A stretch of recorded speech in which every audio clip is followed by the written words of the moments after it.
Capítulo 5. O poder do amor. A mensageira aproximou-se e saudou-nos. Calderaro apresentou-me atenciosamente. Fixou ela o triste quadro e disse ao assistente: Felicito-o pelo socorro que nos últimos dias vem prestando aos nossos infortunados irmãos. Agora atacaremos a parte final do serviço, convictos do êxito. Meu esforço, acrescentou o interlocutor humilde, foi quase nenhum, resumindo-se em meros preparativos. Irmã Cipriana sorriu, afável, e observou: como atingiríamos o fim sem passar pelo princípio? Ó irmã, o conhecimento pode pouquíssimo, comparado com o muito que o amor pode sempre. Singular expressão estampou-se na fisionomia da emissária, como se as referências lhe ferissem fundo a modéstia natural. Ocultando os méritos que lhe eram próprios, considerou: sabe o divino Senhor que ainda estou a grande distância da realização que me atribui. Sou frágil e imperfeita e devo caminhar ainda infinitamente para adquirir o amor que fortalece e aperfeiçoa. Retendo o olhar firmemente sobre o meu companheiro, acrescentou: estamos em cooperação fraternal na obra que pertence ao Altíssimo. Espero que os amigos se mantenham a postos, efetuando a maior porção do serviço, porque, quanto a mim, só atenderei aos singelos deveres que um coração materno pode desempenhar. Assim dizendo, acercou-se de ambos os infelizes, postando-se em atitude de oração. Que estaria pedindo às forças superiores ali, diante de nós? Aquela mulher de extraordinária expressão. Sentia-lhe enlevado a sinceridade profunda, a humildade fiel. A prece, em que por alguns minutos se concentrou, saturava-se de sublime poder, porquanto, em breve, suave luz descia do alto sobre sua fronte venerável. Gradativamente, Cipriana se fazia mais bela. Os raios divinos a fluírem dos mananciais invisíveis, envolvendo-a, transfiguravam-na toda. Tive a impressão de que a sua organização perispiritual absorvia a claridade maravilhosa, represando-se-lhe no ser. Escoados alguns momentos, circundava-a refulgente halo, cuja santidade senti dever respeitar. Dos olhos, do tórax e das mãos, influíam irradiações de frouxa e suave luz, que não me terrificava a retina surpresa. Estava formosa, radiante, qual se fora a materialização da Madonna de Murilo em milagrosa aparição. Perante a sua personalidade transfigurada, quase me prosternei, tal a comoção daquele minuto inesquecível. Nenhum olhar nos dirigiu, quiçá por humildade, no desejo de ocultar a elevada posição que desfrutava. Estendeu as mãos para os dois desventurados, atingindo-os com o seu amoroso magnetismo, e notei, assombrado, que o poder daquela mulher sublimada lhes modificava o campo vibratório. Sentiram-se ambos desfalecer, oprimidos por uma força que os compelia à aquietação. Entreolharam-se com indizível espanto, experimentando o respeito e o temor, presas de comoção irreprimível e desconhecida. Seus olhos espelhavam, no silêncio, a angustiosa perquirição, quando a mensageira, avizinhando-se, os tocou de leve na região visual. Reparei, de minha parte, que ambos registraram abalo mais forte e indisfarçável. Reconhecendo o poder divino de que era dotada a emissária, notei que o enfermo, parcialmente liberto do corpo, e o perseguidor implacável passaram a ver-nos com indescritível assombro. Gritaram violentamente, empolgados pela surpresa, e, por julgar cada um de nós o que vê através do prisma de conhecimentos adquiridos, cuidaram fossem visitados pela excelsa Mãe de Jesus. Definiam o ambiente em harmonia com as noções religiosas que o mundo lhes incultara. O doente ajoelhou-se de súbito, dominado por incoercível comoção, e desfez-se em copioso pranto. O outro, porém, embora perplexo e abalado, manteve-se ereto, qual se o bendito pavor daquela hora não lhe fosse a ele mesmo concedido. Mãe dos céus! Clamou o companheiro hospitalizado, chorando convulsivamente. Como vos dignais de visitar o criminoso que sou eu? Sinto vergonha de mim mesmo. Sou o imperdoável pecador, abatido pela minha própria miséria. Vossa luz revela-me toda a extensão das trevas em que me debato. Condoei-vos de mim, Senhora. Havia uma sinceridade imensa, aliada à imensa dor, naquelas palavras de angústia e de arrependimento.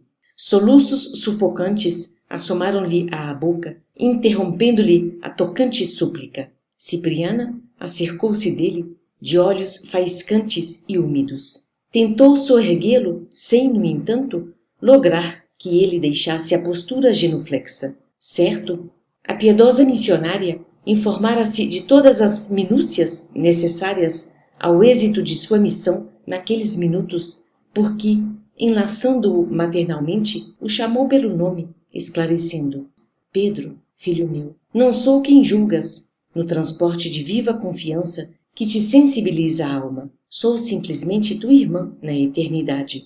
Todavia, também fui mãe na terra e sei quanto sofres. O interpelado ergueu os olhos súplices, fitando-a através de espesso véu de lágrimas. Embora visivelmente animado pelas declarações ouvidas, manteve-se em posição reverente e humilde. Matei um homem, exclamou, desabafando-se. A mensageira afagou-lhe o rosto, banhado em pranto, e acrescentou: sei disto. Decorridos alguns instantes, em que dividia o carinhoso olhar entre o interlocutor e o verdugo, contido pelo respeito à reduzida distância, dirigiu-se ao doente, de maneira intencional, de modo a se fazer ouvida pelo companheiro vingador. Por que destruíste, Pedro, a vida de teu irmão? Como te julgaste com forças e direito para quebrar a harmonia divina? Deixando perceber que lhe ouvia os pensamentos mais íntimos, prosseguiu: supunhas fazer justiça pelas próprias mãos, quando só fazias expandir a cólera aniquiladora. Por que razão, meu filho, pretendeste equilibrar a vida, provocando a morte? Como conciliar a justiça com o crime, quando sabemos que o verdadeiro justo é aquele que trabalha e espera no Pai, o supremo doador da vida? Faz muito tempo has perpetrado o homicídio, presumindo liquidar escabroso débito a jorros de sangue. Eliminaste o corpo de um amigo que se fez incompreensivo e duro. Todavia, desde o trágico instante, ouves a consciência divina a reiterar a velha pergunta: Caim, que fizeste de teu irmão? Tens vivido desarvorado e desditoso, de alma agrilhoada à própria vítima, aprendendo que o mal jamais se coadunará com o bem e que a lei cobra dobrados tributos àquele que se antepõe aos seus ditames sábios e soberanos. Destruíste a paz de um companheiro e perdeste a tranquilidade própria.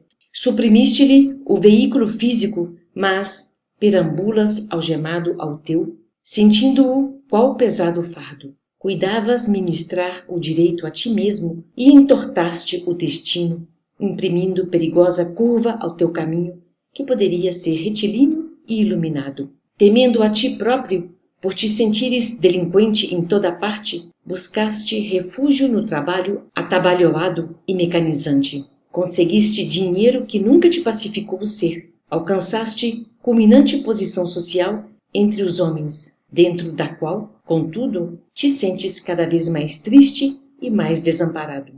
Como não te ocorreu, Pedro, a oração santificante? Como não te penitenciaste diante da vida, humilhando-te aos pés da tua vítima, no sincero e real propósito de regeneração? Preferiste a corrida louca em pós das sensações externas, a fuga para a região do ganho material, a transitória ascensão para posições de domínio enganoso. Aterrorizado, tentaste escapar ao tribunal íntimo, onde o poder espiritual te exprobrava o condenável procedimento.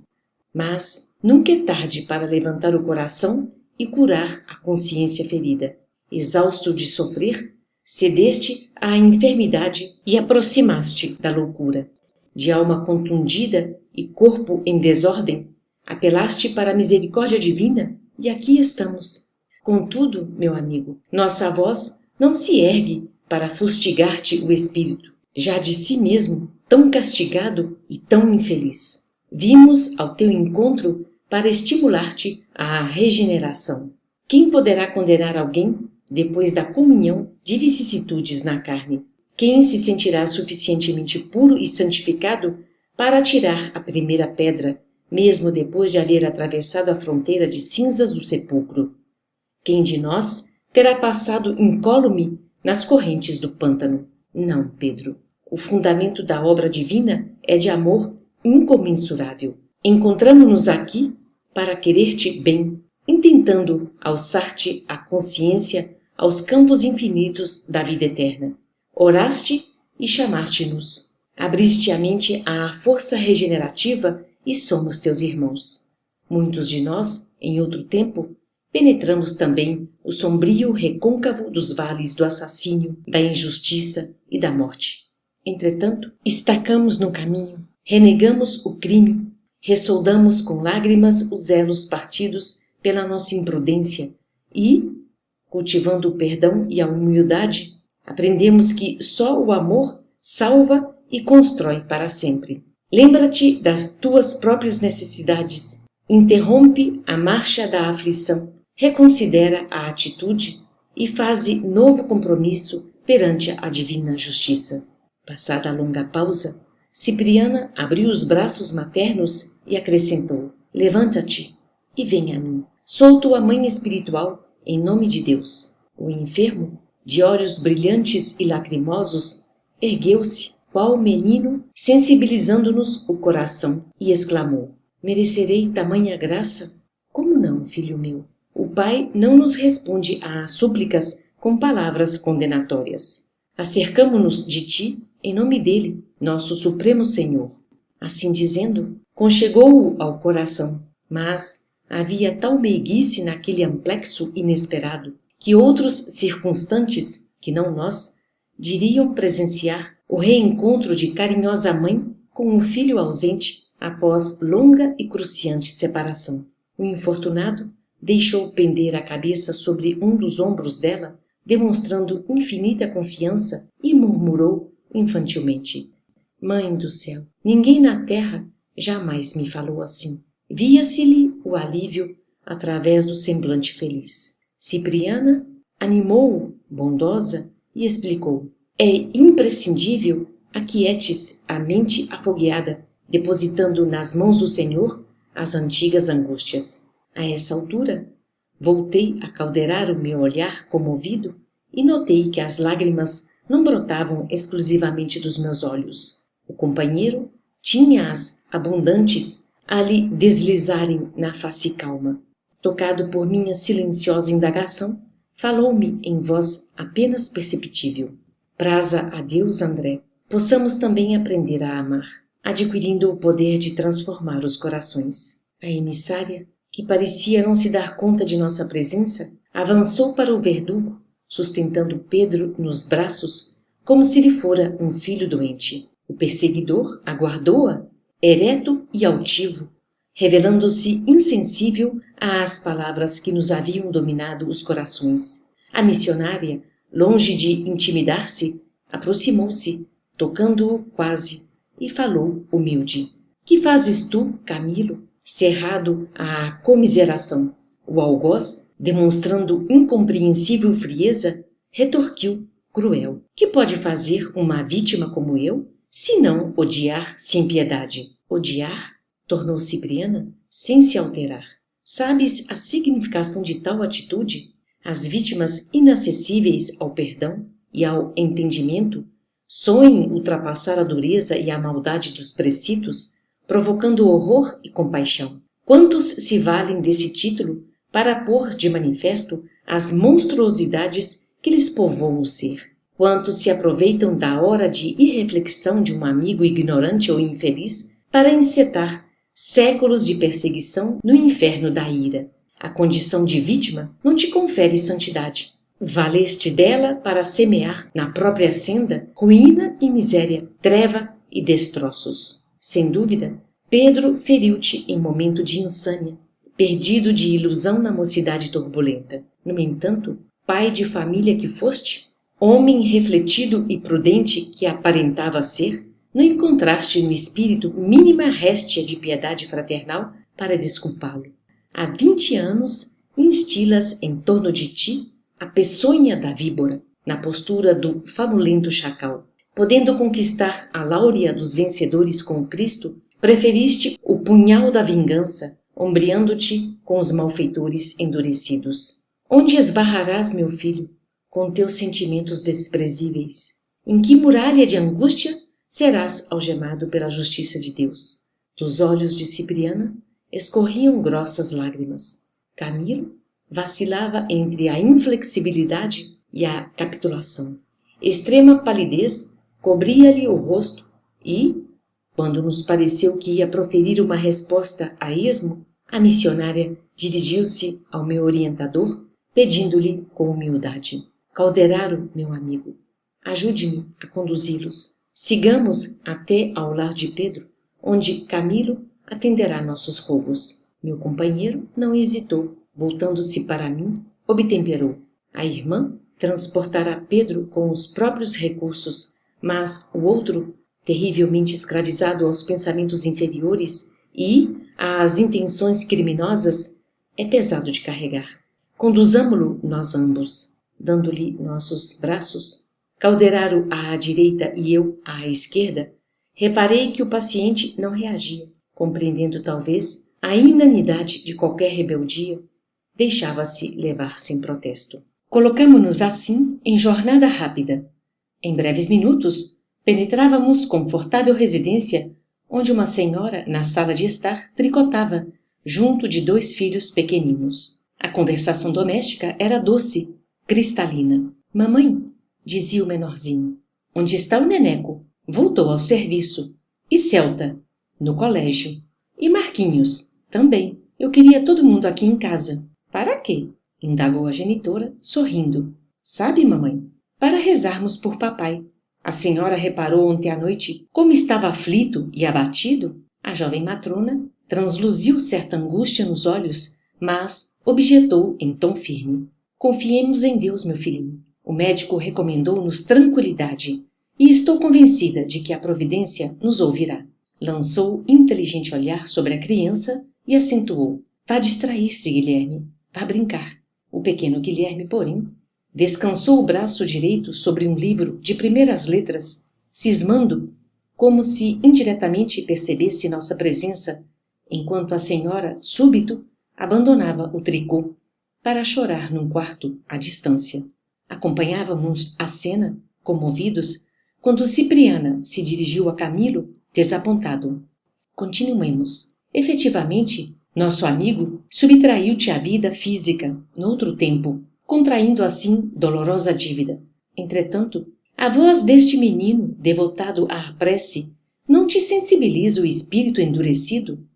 Este é o lar que o Pedro criminoso instituiu para criar o Pedro renovado. Aqui trabalha ele exaustivamente para retificar-se perante a lei. Compreendendo a responsabilidade terrível, assumida com o golpe que te aplicou sem reflexão, meteu ombros a uma atividade desordenada e incessante, derruindo os centros físicos. Antes dos 50 anos, no corpo terrestre, revela evidentes sinais de decrepitude. Se cometeu falta grave, tem feito o possível por erguer-se numa vida nobre e útil. Amparou devotada mulher no instituto do casamento, deu refúgio a 5 filhinhos, esforçando-se por norteá-las para o bem, através do trabalho honesto e do estudo edificante. Sem dúvida, Pedro cresceu no conceito dos amigos, galgou posição de abastança material. Todavia, sabe agora, de experiência própria, que o dinheiro não soluciona problemas fundamentais do destino e que o elevado conceito que possamos conseguir dos outros nem sempre corresponde à realidade. Não obstante todas as vantagens conquistadas no âmbito material, tem vivido enfermo, infortunado, aflito. Apesar disto, tem a seu crédito o serviço realizado com boas intenções, o reconhecimento de uma companheira que o nobilita e as preces de 5 filhos agradecidos. Quanto a ti, que fizeste? Faz precisamente 20 anos que não abrigas outro propósito senão o de extermínio. O desforço detestável tem sido o objeto exclusivo de teus intuitos destruidores. Teu sofrimento agora nasce da volúpia da vingança. Vale a pena ser vítima? receber a palma santificante da dor para descer tanto na escala da vida? A benfeitora fez breve pausa, fitou-o compadecidamente e prosseguiu. Contudo, Camilo, nossa palavra enérgica não se faz ouvir neste santuário, a laia de juízo irrecorrível. És, acima de tudo, nosso irmão, credor de nosso afeto, de nossa estima leal. Com te visitar, nosso objetivo é ajudar-te. Talvez recuses nossa aliança fraterna, mas confiamos em tua regeneração. Também nós, em épocas remotas, demoramos no desfiladeiro fatal a que te conduziste. Passamos longo tempo na atitude da serpe venenosa, concentrada em si mesma, aguardando o ensejo de exterminar ou de ferir. No entanto, o Senhor todo misericordioso nos ensinou que a verdadeira liberdade é a que nasce da perfeita obediência às suas leis sublimes e que só o amor tem suficiente poder para salvar, elevar e remir. Somos todos irmãos, suscetíveis das mesmas quedas, filhos do mesmo Pai. Não te falamos, pois, como anjos, senão como seres humanos regenerados, em peregrinação aos círculos maiores. Havia tal inflexão de carinho naquelas ternas e sábias considerações que o perseguidor, dantes frio e impassível, prorrompeu em pranto. Malgrado tal modificação, alçou o indicador na direção de Pedro e exclamou: Quero ser bom, e todavia sofro. Confrangem-me atrozes padecimentos. Se Deus é compassivo, por que me deixou ao desamparo? Aqueles soluços, a explodirem-lhe da alma torturada, feriam-me fundo o coração. Como não chorar também ali, ante aquela cena simbólica? Camilo e Pedro, entrelaçados no crime e no resgate, não representavam todos nós os seres humanos falíveis? Cipriana, tolerante e maternal, não personificava a compaixão divina, sempre inclinada a ensinar com o perdão e a corrigir através do amor? Ouvindo as palavras do verdugo, a missionária observou: Quem de nós, meu amigo, poderá aprender toda a significação do sofrimento? Indagas a razão por que permitiu o Senhor atravessasses tão dura prova. Não será o mesmo que interrogar o oleiro pelos motivos que o compelem a cozer o delicado vaso em calor ardente? Ou inquirir do artista os propósitos que o levam a martelar a pedra bruta para a obra-prima de estatuária? Camilo, a dor expande a vida, o sacrifício liberta. O martírio é problema de origem divina. Tentando solvê-lo, pode o espírito elevar-se ao píncaro resplandecente ou precipitar-se em abismo tenebroso. Porque muitos retiram do sofrimento o óleo da paciência, com que acendem a luz para vencer as próprias trevas, ao passo que outros dele extraem pedras e acúleos de revolta, com que se despenham na sombra dos precipícios. Notando que o desventurado chorava amargamente, Cipriana continuou, depois de breve silêncio: Chora, desabafa-te. O pranto de compunção tem miraculoso poder sobre a alma ferida.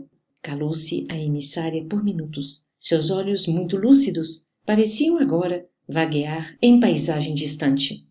Recolheu Camilo, quase maquinalmente, nos braços, conservando os contendores conchegados ao peito, qual se lhes fora mãe comum. Transcorrido algum tempo, dirigiu carinhoso olhar ao algoz de Pedro e prosseguiu: Comentas o mal que te feriu, invocas a providência com expressões desrespeitosas. Ó meu filho, cala o dom de falar quando não puderes servir ao bem. Vivi igualmente na terra e não padeci quanto devia, considerado o tesouro da iluminação espiritual que recebi do céu pela dor. Perdi meus sonhos, meu lar, meu esposo, meus filhos. O Senhor nos deu, o Senhor nos retomou. Meus 2 rapazes foram assassinados numa guerra civil, em nome de princípios legais. Minhas 2 filhas, seduzidas pelo fascínio do prazer e do ouro, escarneceram de minhas esperanças e permanecem na esfera sombria, emaranhadas em perigosas ilusões. O esposo era o único amigo que me restava.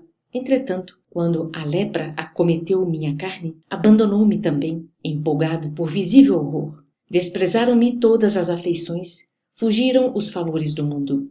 Contudo, enquanto meus membros se desatavam do corpo que se corrompia quando me achava relegada ao extremo desamparo dos que me eram caros, robustecia-se dentro de mim o cântico da esperança. Minha alma glorificava o Senhor da vida triunfante. Concedera-me Ele, um dia, todas as graças da saúde e da mocidade, retomando em seguida esses bens que eu guardava por empréstimo. Privou-me dos entes queridos, desfez-me o equilíbrio orgânico, enviou-me a fome e a dor. No entanto, quando a minha solidão se fez amarga e completa, minha fé elevou-se mais clara e mais viva. Que necessitava eu, miserável mulher, senão padecer para santificar a esperança? Que não precisarei ainda para lograr o acesso às fontes superiores? Quem somos nós, senão vaidosos vermes com inteligência mal aplicada, aos quais se tem de 1000 modos manifestado a misericórdia infinita? Mas, em vão, foi então a vez de Camilo ajoelhar-se. Do tórax de Cipriana partia radioso feixe de luz que lhe atravessava o coração, qual o venábulo de luar cristalino. O infeliz, genuflexo agora, beijava-lhe a destra, num transporte comovente de gratidão, rociando-a de lágrimas. Sim, disse ele, chorando, não me falaríeis desta maneira se me não amasseis. Não são vossas palavras que me convencem, senão o vosso sentimento que me transmuda. E, como acontecerá a Pedro, também gritou: Mãe do céu, libertai-me de minhas próprias paixões. Desfechai-me as algemas que eu mesmo forjei. Quero fugir de minhas sinistras recordações. Quero partir, esquecer, empenhar-me na luta regeneradora, recomeçando a trabalhar. Cipriana confiou-nos o doente, cujo veículo denso descansava no hospital próximo, e, num triunfante sorriso de ternura materna, enlaçou o ex-perseguidor, murmurando: Abençoado sejas tu, que ouviste o apelo do perdão redentor. Que o Pai te abençoe para sempre. Vamos, a providência oferece trabalho regenerativo. Todos nós. Abraçou-se à figura repulsiva do ex-verdugo, aconchegou-o ao coração e aproximou-se de nós, dirigindo-nos a palavra gentilmente. Irmãos, agradeço-lhes o concurso fraterno. Nosso amigo sofredor seguirá em minha companhia. Espero localizá-lo em terreno de atividade restauradora. E, antes de despedir-se, notificou ao meu orientador: Irmão Calderaro, aguardo-lhe a colaboração hoje à noite, em favor de Cândida, que deve regressar ao nosso lado amanhã. Em definitivo, precisamos salvar-lhe da loucura total a filhinha. Retirou-se a mensageira, conduzindo o transviado como se lhe fora precioso fardo, enquanto nova luz me delvava o espírito. O assistente tocou-me o ombro e falou: O coração que ama está cheio de poder renovador. Certa feita, disse Jesus que existem demônios somente suscetíveis de regeneração pelo jejum e pela prece. Às vezes, André, como neste caso, o conhecimento não basta. Há que ser o ser humano animado da força divina que flui do jejum pela renúncia e da luz da oração, que nasce do amor universal. Dispunhamo-nos a reconduzir o enfermo à casa de saúde, quando a dona da casa assomou à sala em traje de sair e disse aos meninos: Preparem-se, filhinhos. Visitaremos o papai dentro em pouco. Transportamos Pedro ao leito, dispensando-lhe os cuidados possíveis. Em breve, despertava a sorrir, melhorado, quase feliz. Chamou a enfermeira, demonstrando novo brilho no olhar. Não sentia mais a dor persistente no peito. Algo, refletia ele, expungira-lhe de negrores a cabeça, como a chuva benéfica lava e clareia um céu de chumbo. Decorrida 1 hora, a esposa e os filhinhos penetravam no aposento, partilhando-lhe o bem-estar. Contou-lhes Pedro, chorando de júbilo, que tivera um sonho iluminativo. Assegurava ter sido visitado pela Mãe Santíssima, que lhe estendera as divinas mãos, transbordantes de luz. A esposa, ouvindo-o, verteu copioso pranto de alegria e de reconhecimento. E Guilherme, o pequenino cheio de fé viva, tomou a destra paterna, osculando-a com filial afeição e agradecimento a Deus. Sensibilizado, acompanhei a cena íntima em que a família reencontrava a paz e, recordando Cipriana, com a sua milagrosa atuação salvadora, Compreendi que a mulher, santificada pelo sacrifício e pelo sofrimento, se converte em portadora do divino amor maternal que intervém no mundo para enobrecer o sentimento das criaturas.